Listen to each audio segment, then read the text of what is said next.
Thank you, Deb, for coordinating it on our front and getting me the slot. I've given this presentation probably about a dozen times now over the last, call it 3 or 4 years. If you have other groups that are interested in this, whether it's your own employees or others, we're really going to take kind of a non-vendor specific look at the video surveillance industry. And like Mike said, we're going to start with the past, kind of hit some basics, and then we're going to roll into the future. I like to summarize the presentation at the beginning, just in case people got to jump off or go someplace. I mean, you know, I don't want to lose audience members, but in short, the future of video surveillance is really now. There's really no major revolution that is coming. What we're going to see in the surveillance business, and I'll say this again in various forms and fashions, is incremental gains on where the technology is, because the revolution of video surveillance has already happened. We've seen that with the movement to IP technologies, and now it's how do we take advantage of those technologies day over day, year over year, decade over decade, to make things more safe, secure for people and for businesses. So that's really the story. Who am I? I started in the physical security business in 2005, which I'm starting to date myself. It feels like a long time ago at this point. A lot has happened, including a couple of children and now a cat that hopefully will not interrupt this presentation. I started it with a magazine called IPVS, and IP Video Security was the name of the game. So I've been really on the front lines of the IP video surveillance movement for the last 16 years and have seen a lot of changes happen. We published 12 issues, turned that into a business called Security Consultants International, where we did training and certification for a lot of the major players in the IP video surveillance space. So got to see a lot of different connections there. As part of that, we ended up doing a lot of training and certification for a company called Milestone, which is a fairly known video management platform. That company came in and ended up getting a joint venture with a company called Connex. That in turn got acquired fully by Milestone, and I ended up managing their training and certification business out of Europe and Asia, which also gave me some global exposure to where the market was from a technology perspective. So, you know, been to the trade shows in Asia and Germany and, you know, Copenhagen, the UK, been all over the place to see things. And the technology is really interesting because technology is a common language, right? These markets use the same technology, and you find that people are doing a lot of the same stuff in different places. Turns out the road isn't necessarily the most conducive place when you do have a couple of small children. So bailed out of that and had an opportunity to connect with Parallel. I really liked the vision of where they wanted to go with building technologies, and have worked my way kind of through the ranks to be the manager or director of the sales organization. And I've been doing that for the last 2.5 years. So it's been an interesting ride. I've got to see a lot of things and see the market from various layers, from its infancy to where it is today, see it on a global context. And hopefully some of those things I can synthesize into this presentation to give you some of my perspective as to where things are at. You know, Parallel, this is my one commercial slide. We're about empowering people through intelligent buildings. So we really want to help people bring these technologies into a unified space and leverage those technologies, whether that's video surveillance, card access control, things like vape detection, thermal detection. We do work around building automation, distributed antenna systems. So a lot of different capabilities from our organization, and security continues to be a major piece of that. And we see it as a major piece of making sure your buildings are really using the latest and greatest and taking advantage of technology. So the presentation objectives, we're going to talk about the 6S reference architecture, history of the surveillance market, how IP video came to be, and then the future of video surveillance, which is really just it's a popcorn effect of the various technologies that exist out in the marketplace. And, you know, we'll kind of give you some different tidbits as to where things are at from a, non-vendor, non-manufacturer specific lens. So, and then we'll kind of conclude with preparing for the future. How do you look at this information? What do you do with it? Where do you go from here? So the basics, 6S reference architecture, really been talking about this since 2005 when I started in video surveillance. These are the core elements of a security system. So you have surveillance, which is really your camera element. You're going to have structured cabling, switches, servers, software, and storage. All of these things are now, IT type devices, technology devices, and they really, they're an interdependent kind of thing. There's relationships between what you do on the camera level is going to affect what you can do on the storage level, what you're going to need on the network level. These changes are all interdependent, and it's made thinking about video surveillance. You have to think through these dimensions in order to optimize your system and make sure you're delivering things in the way that need to be delivered. You can have a 4K camera, but if you don't account for what that's going to do to your workstation, great image quality, but why can't I see the video? So these things are all interdependent, and we want to be able to think about them kind of through these various lenses. How does one impact the other in order to deploy effective solutions? And as we look at where the market is and where it is going, a lot of it is based on, okay, how is this going to get managed in various elements of the whole? So this is really just precursor to be able to highlight other things down the road in the presentation. So a quick history, physical security technologies, for those that have been around, they were a lot of times standalone systems. It was non-network based, very proprietary. The methodology and the psychology behind it was, okay, we're going to put this in and we're going to forget the system. This was really common. I'm going to plug it in. I'm going to use it when something bad happens, and that's going to be the extent of my use. It's very limited, and planning around it was often poor, right? We're talking about fewer cameras, fewer devices, so it was just a smaller element of our operations. And it was non-strategic, right? It wasn't really serving a strategic purpose. We'd have to go back and get ourselves that videotape when some incident happened, and that was really the use case for that video. On top of that, it was a highly fragmented market. You had a lot of different players, oftentimes regionalized. So there was just stuff that you could buy from various players around the country and around the world. It was just sliced up into very, very small chunks. And it's still a fragmented market, but comparatively, there's been a lot of consolidation with big dollars and big players coming in. So the market has fundamentally shifted over the last couple of decades.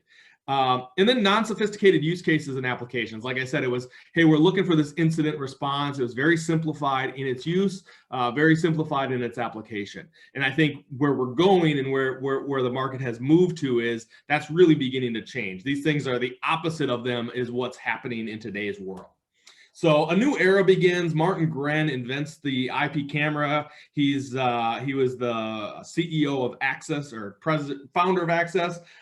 He was the inventor of the IP camera, and he is a tinkerer by heart. He invents the IP camera in 1996, which is really mind-blowing to me that the IP camera has been around for so long. And if we think about it, 1996, there was no use case, there was no application, like way, way, way, way, way ahead of his time as far as the technology goes. But the technology ultimately begins to catch up with kind of this vision of IP-based devices, right? Networks get stronger, right? You get more internet components, right? Web-based applications become a bigger thing. We talked about the invention of the IP camera. And I think one of the major turning points for the IP camera technology was around power over Ethernet. So Cisco invents power over Ethernet in order to power their desk phones, right? Hey, they're rolling out telephony. We're going to power our desk phones. Well, that application now allows for power to be moved into a camera. That really reduces the expense of being able to add a camera into a place, because I no longer have to call the electricians. Sparky doesn't have to come out and run power to this device. Now I can do that through one low voltage cable. And that really begins to tip the scales as far as deployment costs, what can be delivered. On top of that, processors begin to get more and more powerful. So processing video is not a simple thing. And the processors, if you go back to 2002, right, you got to get a lot of machines in order to run video management software applications. It just took a lot of weight, and the amount of money it cost to purchase that type of processor at the time was cumbersome. And you also have software development. You got a lot of developers out there working. How are we going to interface with these devices? How are we going to organize these devices? What's that going to look like? That software development really makes for the ability to organize, manage information much easier. And the development to that end has really been happening here over the last 2 decades, and builds momentum year over year. Jeffrey Moore talks in his book, Crossing the Chasm, which is a great read, wrote it in 1991, about how technologies are really kind of come into vogue. So you have technology enthusiasts, right? So 2000, anybody that's buying an IP camera, they're an enthusiast. They are somebody that just really, you know, propeller head type guys that just want to, you know, see the technology in all of its wonder. Visionaries are that next group, right? And what you have is visionaries that start to say, hey, there's some use cases for these technologies. So you have, you know, like in 2005, you have a large retailer saying, hey, I can reduce the number of infrastructures from a cabling perspective and the long runs within my distribution center by using IP-based cameras. Wow, that's an interesting application. That's going to save me money, increase my ability to cover these areas in an efficient manner. And they begin to take advantage of it because there's a strategic advantage, right? And they begin to deploy this technology, 2005, 2006, 2007. And with those deployments, you know, the momentum builds for the market to be able to take advantage of these technologies. And at some point, either things kind of stay in that visionary chasm, according to Jeffrey Moore, or they move across the chasm into the pragmatist world. And my position is you really saw that crossing of the chasm from an IP video perspective in that 2008, 2009 timeline. That said, the market numbers would not show that because at 2008, 2009, there was a little bit of a global crisis.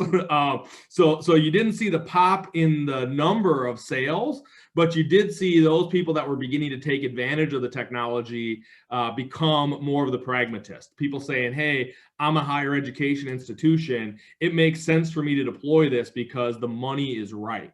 And as the market moves, the market size grows, and that really changes the dynamic of where the market can go, right? So 2008, 2009, 2010, more money's coming into this because more people are buying stuff, right? And as those volumes increase, technology comes down, I can get more for less. There's increased interoperability. There's, you know, security as a single network, riding on one type of a network as opposed to multiple networks. Things get open, so now I can write programs between devices. I can do cool stuff with this that I couldn't do before. The application begins to grow because essentially there's more people doing stuff, there's more money behind it, and that really changes things. On top of that, it becomes increasingly more strategic. We're deploying more cameras, we're seeing more things. Now I'm using this in my operation in a different way because I can, right? I'm getting better image quality in more locations. It's easier for me to consume. Wow, I'm going to deploy this in a much more strategic manner.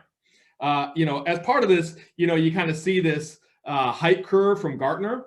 You know, we saw some of the hype back in, you know, 2003, 2004, 2005, and it falls off at some point where, oh, maybe this technology is not as good as we thought, or maybe it's not going to deliver on all the promises.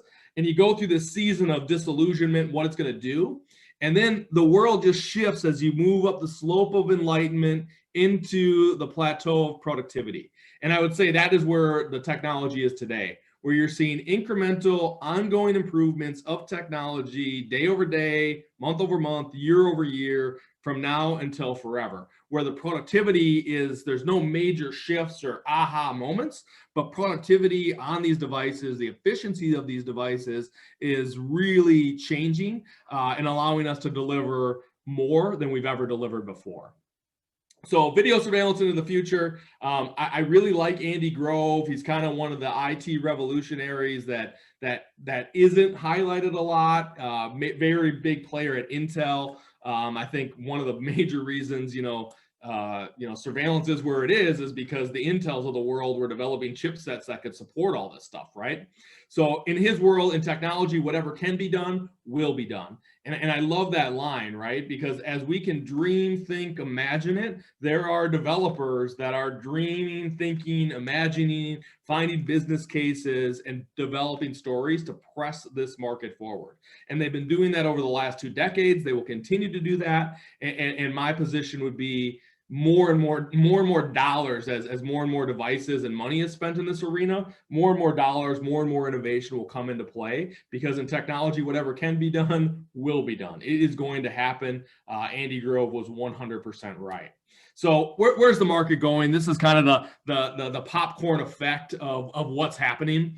The first thing I always like to start with on this is video surveillance market. People are going to want more. It's just an easy, I've been saying this since 2005, by the way, and it's proven true. There has never been a time that a year where people didn't want more than last year. People want more. There's never going to be a reduction. So more cameras, I want more resolution, I want better looking cameras, I want longer retention times. We're seeing retention times in some government applications rolling beyond a year. So, I mean, retention times continue, and even standards 30 days used to be very, very normative. And you're seeing, you know, those begin to creep up in end user applications. People saying, oh, I want to store this data for longer, or peel off these cameras for longer. I want more connections to other systems. I want this to be able to connect. We're doing some work with some healthcare clients, and we're seeing video surveillance connected to the healthcare patient monitoring, where I can now pull in cameras to the healthcare patient monitoring.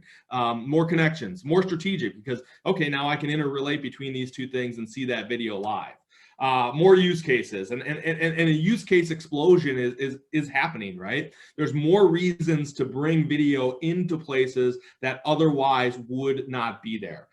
So the use cases begin to move beyond simply the security function of, I want to see who drove in or who that person was when there was this incident. I want to use it to be able to monitor, hey, you know, what's going on my production floor. Working with a printing press at one point, and they had a guy who was adamant that somebody was messing with his printing machine over the long Thanksgiving weekend. Well, they were able to come back because they had video surveillance on that production floor, you know, box out that area. Well, it turns out nobody touched the machine over the weekend, right? These are kind of micro use cases of video surveillance being used to solve different problems that otherwise would have just rolled on forever. Greater specialization, as this technology evolves, as more of it gets deployed, there's going to be more people that are more specialized around this technology. And I can tell you firsthand, the number of people that understand this technology, have insights into it, know where it is, can speak to it, continues to grow day over day. So subject matter expertise on both the camera side and the software side is going to continue to increase as organizations invest in this. As part of that, the move towards training is going to become more and more important. Organizations are going to be, you know, hey, how do we get more people up to speed on this technology? In the past, I would say, you know, oftentimes it was, hey, parallel of the world, we need you to be our expert. And I think that continues to be true, but end users themselves are going to want to get more information to understand how to use, maximize, and deliver these technologies. How do we get more out of it? And that training is going to become a huge piece of this as time goes on. And we're seeing that happening right now as organizations want to take advantage of functionality. And the functionality is increasing as well. So this training, it can't be a one and done type of scenario. It needs to be an ongoing, never ending cycle of getting people more insights into what this technology can do. Security of security is going to be increasingly more important. You know, the Verkada announcement, or, you know, big hack. I don't know if everybody saw that. If you haven't, Google it. Pretty much across the news stations, 150,000 cameras that have been hacked across all kinds of places. That was Monday. So a major breach that just happened this week. And I think it highlights the need for security professionals and security integration firms to be thinking about, hey, how do we secure security devices, right? And when this was all kind of coming into vogue and the market was moving, things were going fast and people weren't able to think about all these things, And you did see a lot of admin passwords 1, 2, 3, 4. You did see people not really thinking about, hey, how am I going to protect this? What's my network going to look like? How am I going to lock these devices down? These conversations weren't happening in a very robust way, oftentimes because of divisions between IT departments and security departments that didn't understand these requirements. But we're going to see more and more ways in which security can be seen within the softwares, and you can begin to say, okay, are we living up to a par? Are we living up to our standards? So in some of the softwares, we're seeing dashboards that say, hey, what's your security of security rating? Okay, we can give you a score that says it's X. We see softwares that say, hey, what's the level of your password? Is your password good, or is it bad? Is it medium? Similar to what you're seeing on your bank accounts. So I think this is going to become more and more of a thing. And institutions that are larger are going to need to really be thinking behind, how do we secure our devices? How do we secure our systems? How do we make sure they're locked down? You know, the one that I think of a lot is the during the inauguration of President Trump, the DC security system went down. Somebody put a ransomware attack on it, right? And they had no idea, the people that were doing it, that it was inauguration day and this was the Washington DC system. But it shows these vulnerabilities can really take us down. And things like ransomware, I mean, I have a number of stories of people that are getting hit with that. So these are becoming more real, and the costs of inaction are becoming bigger around security of security. You know, as part of that firmware, I always like to talk about this because these are IT-based devices, and one impacts many. And a lot of the challenges that we've seen within the firmware of manufacturers is the copy and paste of the code. Developers are trying to move quickly. So, hey, I wrote firmware for one device, I want to put it on another, copy, paste, here we go, right? Control C, Control V, like some of my favorite stuff. So problems extend across manufacturer lines. Hey, so I have this line, and now all of my cameras, Sony and easy one to pick on today because they're not as robust as they were before. You know, okay, all of our cameras just got hacked or have firmware challenges that are vulnerable. Okay, it's the whole line. How do we update that? How do we mitigate the risk? How do we make sure we're updating this firmware on a regular basis? This firmware problem oftentimes extends as you look at OEM relationships and some of the cameras that have come out of more sketchy areas of the world, where manufacturers sell to other organizations, like a Hikvision. Okay, we're going to sell to all these other organizations, and now you have layers of communication that need to happen when vulnerabilities exist. So problems just exacerbate. And from an end user perspective, you know, it's important to be thinking, okay, what are the cameras we're using? Where do they sit in the chain? Are we buying something that's actually an OEM type device? And is this manufacturer reputable in the sense that when something is vulnerable, they're actually communicating said vulnerabilities to the marketplace so that those can be addressed? What we don't want is cameras to stay vulnerable and nobody thinking about it, nobody acting. So moving forward in the presentation, privacy requirements are going to continue to expand. In Europe, General Data Protection Regulation, GDPR, is huge. Those types of regulations and that mindset is slow to come to America. I mean, we're just not, and I've spent a lot of time in Europe, just culturally, there's some distinctions here. That said, I do think that as awareness grows over surveillance systems, where they're being deployed, how they're being deployed, there's going to continue to be regulatory elements saying, hey, what are we doing with the data? Why are we doing that with the data? And who's holding the reins on this? I don't know if it'll get to the extent of where Europe is, but I do think conversations around this will continue to escalate. And depending on which institution you're in, you know, your institution may drive those policies as well. So whether it's a, you know, government body or whether it's your local board or, you know, leadership that say, hey, how are we going to manage this? There will be more need for policies, procedures around how data gets managed.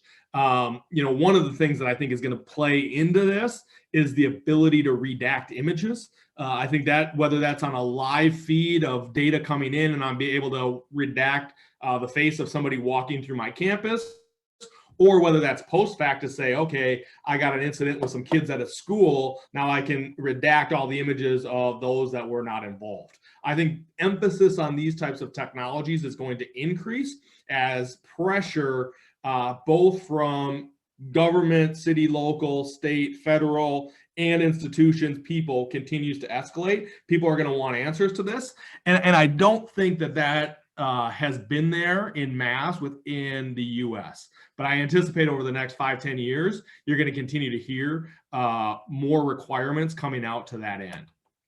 As part of that, speaking of kind of policies, procedures, who's doing what's the watchers of the who's watching the watchers, right? What are policies and procedures around my public safety person that's watching the video? How do I make sure that they're watching the video they need to watch versus using that for other more nefarious means, right? So as we move into these softwares, we'll find, hey, I want to be able to audit, you know, what Mark was doing on that software. Where was he moving that PTZ? What did he do here? Why did he do it, right? And not that you can audit extensively kind of in real time, but I do think you'll see spot check type procedures, authorization forms. Hey, you're managing our video surveillance system. You need to you know, sign on to say, hey, you understand that we do watch your activity on this, and any, you know, nefarious or inappropriate things, action will be taken, right? I think that'll cover about 98% of the problems, and then those spot checks for the other two, you know, to help manage that. But I think this is becoming more important, and the technology is there now to do this, right? You go back 20 years, somebody was using a PTZ camera and moving it in a way you didn't want them to, very, very difficult to audit. Today, it's a report. You can click into video, boom, you're ready to go. More power on the edge. As the market moves, the manufacturers are going to continue to develop, continue to drive chipsets on the edge that are going to make cameras more effective and better.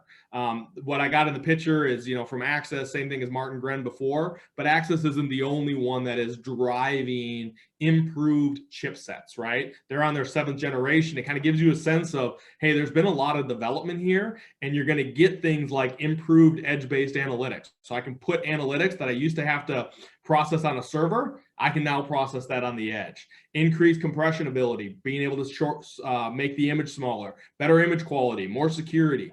These things are going to happen, and they're not going to stop, and they're going to give us just better devices. And as those better devices come out, they're going to be done at a lower price point as the volume has increased. Video analytics, talked a little bit about that on the last side. I'd say video analytics has been talked about since I was in the business. My first ASIS show in Orlando, Florida in 2005, there was a big booth with a guy talking video analytics and, you know, how it was going to just change the world. I think it's been very slow from an adoption perspective, but I'd argue that as the camera manufacturers are putting these things on the edge, more and more video analytics are going to be deployed. More and more value is going to be extracted from this. Learning analytics, being able to kind of look at patterns, et cetera, are going to become more normative. The video analytic world, I think, is very much here from the technology perspective, especially when it's simple analytics, directional crossing, watching a line, finding a car, looking at colors. Like, these things are becoming more readily available. More complex scenarios where we're talking about a train station and trying to picture who left a bag behind. Those feel to me, and I'm sure there'll be people that'll argue with me against this, a little more further out of reach, because complicated scenes do get very difficult, right? Because if we look at video analytics, it's simply algorithms that are watching, hey, the pixels changed from here to here, right? It's not thinking like a human. It is looking at pixels and how they move, what those algorithms are showing us. So the more complicated the scenarios, the more difficult. But simple scenarios, things like people counting, crossing a line, directional movement, those things are becoming more and more available. And I'm seeing more and more people talking about deploying them and actually deploying them. License plate recognition, kind of the same vein. You know, we're seeing major movement here. You're seeing the ability to identify and track those plates moving from, low 90s accuracy up to the high 90s. So the ability to actually get solid plates in a very consistent manner has happened. And that has come from deep learning analytics, where they're writing programs, people much smarter than myself, dumping it into the magic box. And on the backside of the magic box, they got a better algorithm to run these things. We're seeing deployments in more commercial applications, higher ed applications, K-12 starting to look at it. And these become add-ons to system. Hey, I've deployed 100 cameras at my campus. Okay, I'm going to deploy 5 more. They're going to manage my incoming, outgoing traffic, and I'm going to be able to track that. And now I'm going to be able to move from alerts. Hey, this person has some type of restraining order. This was a fired employee. This was somebody that we wanted to not ever have back, right? These become nice tools to be able to track, manage, alert people, and send that data. So I think license plate recognitions as systems kind of from the core pieces of the video get solidified, these become the extra add-ons, and you're going to see more and more of it in pretty much any application you can think of. There's going to be more people using this technology. Cloud, there's a note on the last one about, LPR services moving to the cloud. That's happening. We're seeing that now. Cloud services, everywhere you go, every show you're at, from a security perspective, people are talking about cloud. I think cloud is going to continue to play. Milestone just announced they're going to have a Milestone version in the cloud. Genetec's had a version in the cloud for years. Exact's got stuff in the cloud. Everybody's got stuff in the cloud now.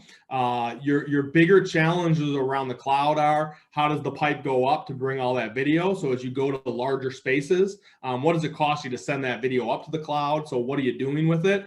So I think large scale video deployments will still have a lot of on-prem elements, but I do think you'll see a lot of hybrid pieces. Hey, we do this in the cloud, we do this on-prem, we leverage these things. Across the board, IT departments want to move things to the cloud.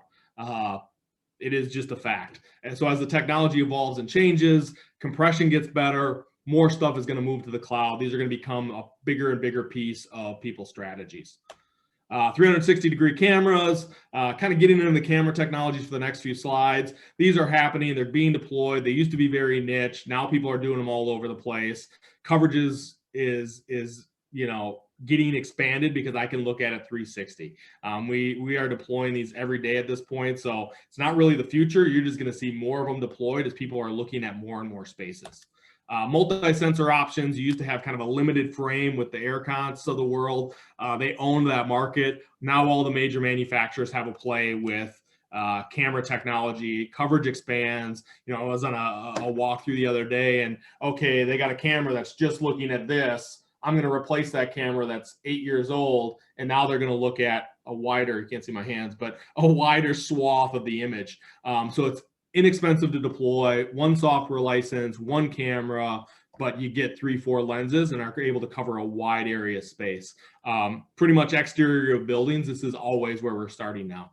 Upper limits of resolution, as the technology deploys, resolution is going to continue to get higher, but I do think that there will be a maximum reached, right? We don't need a 20 megapixel camera covering the entrance to a building. It's overkill. It's killing us on the backside. So you're going to see, 20 megapixel cameras that are out there. There are use cases that make sense. 4Ks, I think, have really become much more popular than I thought they would 4 or 5 years ago. But, at some point, the resolution just kind of, we reached the upper end. The back end of it costs us too much money, and we're gonna find the limits. But you'll see, on things like 4K, the camera prices continue to come down, image quality continues to go up. So there's going to be crisper images as part of that. Compression improvements, as we talk about image quality, we talk about the edge, people are going to be in chipsets, people are going to continue to move towards better compression, right? When I started, it was MPEG-4, then we went to H.265, or H.264, now we're in H.265. Plus you have proprietary algorithms on the devices themselves.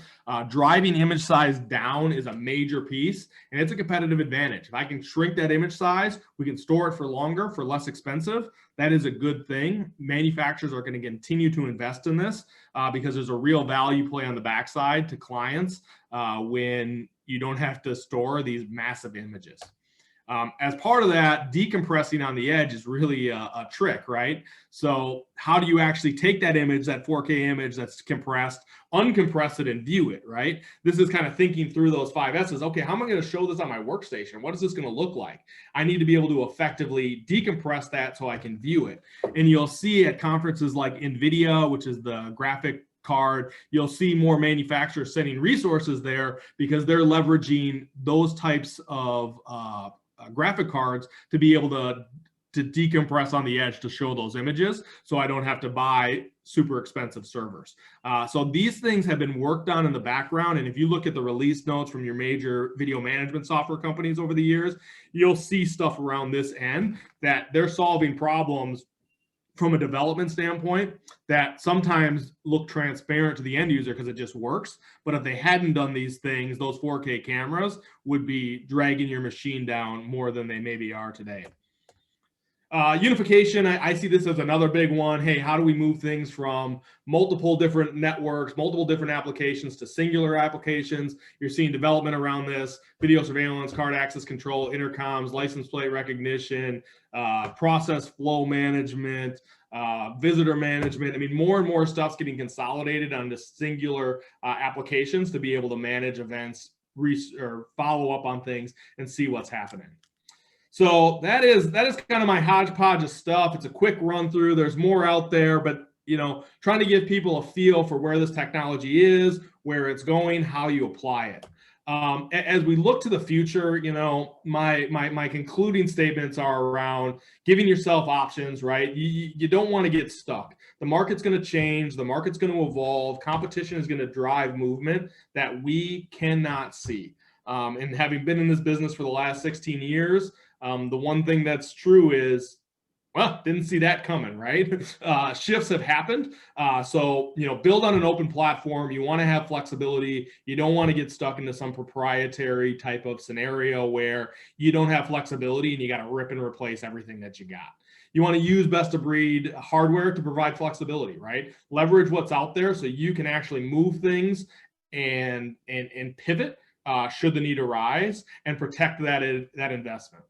Expand the system you have over time. I suggest this to pretty much anybody that's willing to listen to me. You don't have to do this stuff in one swing of the bat. Managing these systems in most applications today is, and even on the small side, it's true, right? Hey, you want 8 cameras, well, start with 4, right? What are your budgets? What are your constraints? How do you grow? You don't have to do it all today. Think about it as a system that needs to be managed and maintained over time, as opposed to, hey, we plug it in and then it's done. And even as part of that system management over time, hey, what are the replacement life cycles? How are we going to manage when this stuff gets pulled out? What's our life cycle management process? What are we doing to replace cameras? What are we doing to kind of upgrade this year over year? How are we budgeting for that? Those types of discussions are relatively new to the security market. And oftentimes, hey, we got a capital budget 7 years ago. We put in all these cameras. Now they're aging. Where do we get this money? Because we're not going to build this building again. New construction's happened. Continue to learn the systems that you have. Take advantage of the features, functionalities.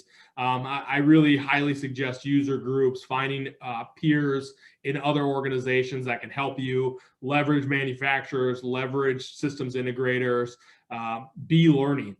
These systems can do more than you could ever think, dream, or imagine. How do you maximize? How do you get more out of that? I think there's more to learn every day. I know the stuff that I know, I'm like, oh, I know a lot more than I did before, but now I know how little I know as I look at where the market is and what these technologies can do.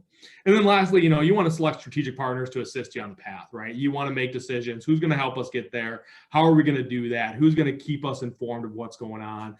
And see that as a partnership. I think you want to be able to extract that value from those partners and have it be a two-way street of knowledge exchange, development, sharing, so you can get the most bang for your buck and maximize what these systems can do. And with that, thank you very much. Really appreciate everyone's time and attention. I don't know if we got time for questions or not, Mike, but I'm game if you are. Yeah, we do, and I'll lead it off.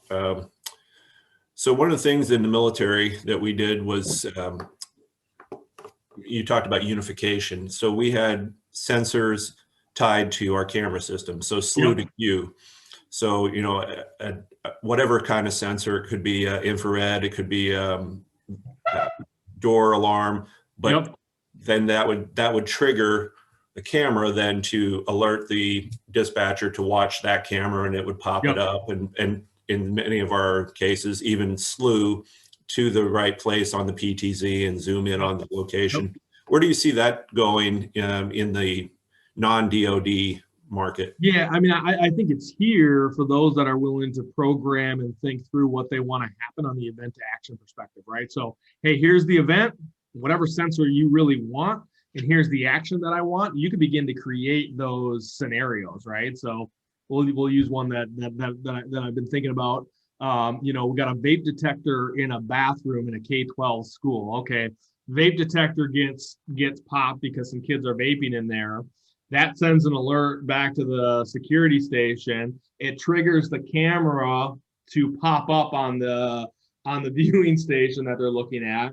Or maybe even we're not sitting at a viewing station because who sits at their desk nowadays? I'm going to push an alert out to an iPhone that now I can begin to pull that up, see the alert, see the camera. And now as the security resource officer, I can go to that location. And I think whatever input you can dream of is now possible to create other alerts and responses to, right? So whether it's a vape detector, whether it's a temperature sensor, an occupancy sensor, you got some type of input, we can pull that into the system, whether that's through a direct line integration with, you know, your building automation system, whether that's through your alarm panel. The possibilities are really endless. It's I think the imagination is what needs to you know, be seen, and then the resources and the wherewithal to be able to, if this then this. That answer the question? Yeah, absolutely. Thank you. So I think it's all possible. It's just, do you have the scenario? What are you trying to accomplish? And then do you have the money or the knowledge to be able to program that? And this is where, you know, I think it's another point of that knowledge transfer and learning the systems that you have. You know, it costs us money to roll a truck, right? So in my worldview, I want to be giving knowledge and understanding to those front lines. So when they have these scenarios, you know, they can implement that stuff on their own. Certainly we're capable and willing to do that, but it just becomes a barrier to the advancement, right? And the more you're able to do, the less expensive it is to take advantage of these feature functionality. And, you know, just so we're clear, it's not all altruism on our side, right? It's the more you're doing with the system, the more stuff you're going to continue to buy and install, et cetera. So to me, those become the real win-wins as the systems evolve. Thanks, Mark. Does anybody else have any questions? I did, Mark, in regards to, so it's a twofold question, but in regards to technology and cameras, for example, here on campus, I talked to you here a week or so back. We don't have any audio capabilities, but I do on my system at home. And I actually had a shooting about a block and a half away from my house at 11 o'clock at night that my cameras picked up, and then had Douglas County Crime Lab at my house at 2 o'clock in the morning. Nice. So as far as audio capabilities, is there a level of, and then the second part of that was, we have, for example, motion detections on most of our doors as far as to egress the building. We had some students that were actually, with that motion detection, they were sliding paper inside there was no center mullion. They'd go through the weather stripping and they'd wave the paper around, and the motion detection would pick it up and unlock the door, right? Just a magnetic lock. So on that particular door, I put a heat and motion. So it's a dual sensor detection. Has to pick up your body heat and motion in order for it to release the mag lock. Is that type of technology come into play in the camera world at all? Or is there a a need or whatever the case. So between audio and then technology for dual sensor on the heat and motion is, I guess, a twofold question.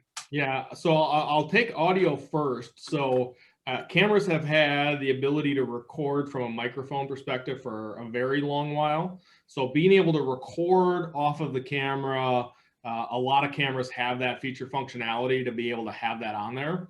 Oftentimes people are buying these cameras, they don't even recognize that it's there, but it is. So you have cameras that have an audio in, like a real microphone in it. You also have cameras that can extend a microphone, so you can go get something like a LaRue, because oftentimes those mics aren't as good. So you can get like a LaRue mic that extends that with a better microphone. You're seeing movement towards audio detection on cameras. So whether that's kind of an inflected or decibel level, you know, it'll trigger an alert. It's essentially just a sound analytic on the camera, and it can do that for gunshot detection as well. I would say these are less sophisticated than some of the gun detection applications that you can deploy in buildings, but they're way more cost effective. So, you know, we can alert, hey, there was a gunshot, hey, there was a scream, and then we can kind of manage that back. You're also seeing on audio IP speakers becoming more of a thing, where now I can deploy an audio speaker next to my camera. And, you know, the application I like with that is the garbage. I got a school district that I'm working with, and they have people dump garbage illegally, right? And my solution was, hey, when they come in, do a line crossing on the car, trigger the speaker says, hey, you're being recorded. We prosecute all people who illegally dump here. And more often than not, those people are going to turn around and, you know, bug out. That school is spending all kinds of legal money prosecuting, right? They gotta look at the data, they gotta find the car, they gotta work with the police, they gotta get their lawyers involved, all this rigmarole to, you know, discourage people costs a lot of money and a lot of time, and it's really not the core function of the business, right? It's not what they're trying to do here. They're trying to educate kids. So things like that, I think from an audio perspective, are very possible, and you just need to think through what are you trying to accomplish and where. On the heat and motion detection, you know, I'd have to look at the application itself to kind of give you specifics on that, but you could use video surveillance as an additional input, you know, as far as that Rex is concerned, to say, hey, we're using the motion from the camera as our trigger for that Rex. And we could send an alert to say, unless you see motion within this scene, you know, don't shunt that door. So you could, in fact, create some scenarios where that's possible. Perfect. Thanks. Thank you. Good question. Fun. All right. Any other questions? This has really been good stuff. I have an additional question just in regards to so IP licensing fees. Yep. Mark, do you want to elaborate in regards to annual fees versus upfront licensing fees, just on that dynamic? Yeah, you're gonna see different models from different manufacturers. So, you know, within the camera ranks, you're oftentimes seeing, hey, you buy our camera, you get a free license. You know, a lot of times those are good for smaller applications where the feature functionalities aren't, you know, superly robust. So you're seeing that. I mean, pretty much all the major players have their own kind of version of that from the camera manufacturer ranks. And then as you move up the stack into more of your independent IP-based video management softwares, you're going to see licenses at varying costs, most of the time per camera. So I have 10 cameras, it's going to cost me X per camera. Those are my licensing fees. Sometimes you'll have base licenses associated with that. And then in addition, sometimes you'll have additional feature functionality for things that are not just out of the box from a feature functionality perspective. And then I think part of your question alludes to the ongoing fees. You'll have different manufacturers really kind of pitching different angles on this, with some saying, hey, there are no annual fees. Some saying, hey, you're going to have to pay an annual fee, and that's going to get you access to our product. My suggestion is that you should always be looking at the fine print on those things that say there are no annual fees, because sometimes you want to update that gets prohibited later down, where you actually have to buy new licenses. So sometimes the devil's in the detail on these things. I think you also want to look at what the release schedules are. Hey, what have your last 2 years, 3 years, 4 years of releases been, and what feature functionality am I paying for around this ongoing maintenance fee? So evaluating not just that upfront cost, but what's the trajectory of the product? Where are they going? And should you be spending money on that, right? Or maybe you should be looking at a different manufacturer. And we're seeing a lot of technology flips on the VMS side. So people are moving from one technology to another because, hey, I'm paying these maintenance fees, but I don't see any movement in the product itself, right? So evaluating that on the front side, I think, is important, and challenging those manufacturers to say, you know, if I'm paying this money, what in fact am I getting? Why do you have this?